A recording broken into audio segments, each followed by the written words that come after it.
कई बार आपको ऐसा लगता होगा कि कुछ लोग अपने 24 घंटे में बहुत सारा काम कर रहे हैं। उनकी कंपनी काफी प्रोडक्टिव है, अलग-अलग जगहों पे एक्टिव है। व्हाट्सएप पे भी उतने ही एक्टिव हैं, फेसबुक पे भी उतने ही एक्टिव हैं। इनफैक्ट इंस्टाग्राम पे भी एक्टिव हैं, तो इतना टाइम वो कहाँ से ला रहे हैं? इसके पीछे बहुत बड़ा रीजन होता है ऑटोमेशन। और खास तौर से मार्केटिंग में ऑटोमेशन बहुत इंपॉर्टेंट है। मतलब अगर एक काम मेरा हुआ तो ऑटोमेटिकली दूसरा काम हो जाए। अगर मैंने इंस्टाग्राम पे एक पोस्ट डाली है तो वो फोटोग्राफ ट्विटर पे ट्वीट भी हो जाए।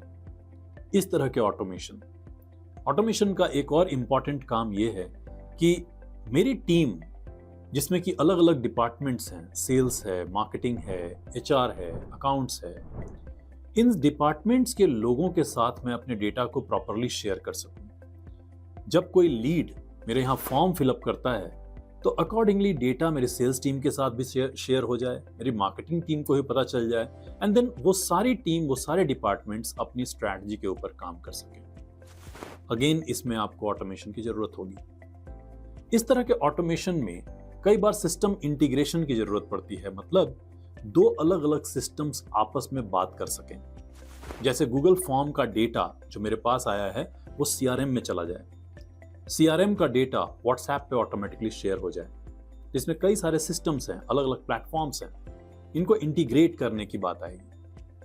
और यहाँ पे ऑटोमेशन टूल्स जैसे ज़ैपियर कई सारे कंपनीज यूज करती हैं, इंडिविजुअल्स और फ्रीलांसर्स भी यूज करते हैं। ज़ैपियर के थ्रू हम दो या उससे ज्यादा एप्लीकेशंस को इंटीग्रेट कर सकते हैं और स्टेप बाय स्टेप हम ऑटोमेशन भी ला सकते हैं। फॉर एग्जाम्पल, अगर किसी ने मेरे यहाँ फॉर्म फिलअप किया तो मैं उस डेटा को अगले स्टेप में सीआरएम में डंप कर दूंगा। उसके अगले स्टेप में उस यूजर को ऑटोमेटिकली एक एसएमएस चला जाएगा। अगले स्टेप में वो डेटा मेरे गूगल एड्स के रीटारगेटिंग ऑडियंस में चला जाएगा और वहां पे उसे अलग अलग एडवर्टीजमेंट दिखने लगेंगे। ये सब काम आप ज़ैपियर से कर सकते हैं।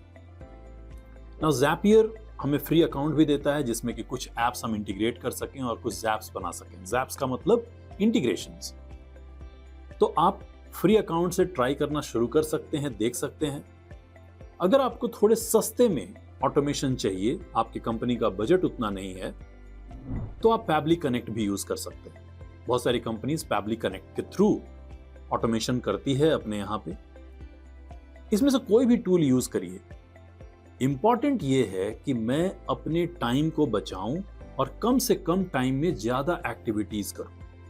कुछ लोग IFTTT का भी इस्तेमाल करते हैं, इफ दिस देन दैट। ये भी एक एप्लीकेशन है जहां पे कि हम ऑटोमेशन इनिशिएट कर सकते हैं।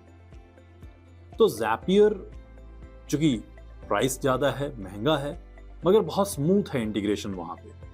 पैबली कनेक्ट के अंदर थोड़ा टेक्निकल स्टेप्स हो सकते हैं, लेकिन वो भी काम करता है।